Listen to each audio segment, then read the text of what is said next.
To stretch your biceps, do a combination of static and dynamic stretches.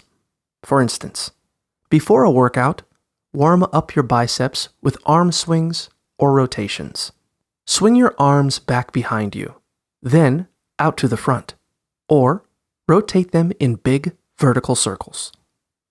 To cool down after a biceps workout, stand with your feet shoulder-width apart and stretch your arms out at your sides, with the palms facing down and level with your shoulders. Push your arms back and rotate them so your thumbs face the floor. Then, hold the stretch for 20 seconds. You can also stretch your biceps by holding on to a doorway or wall with one hand and gently twisting your body in the opposite direction. Be careful not to overdo your stretches. They shouldn't be painful. You should be able to stretch farther and hold stretches longer as you build flexibility.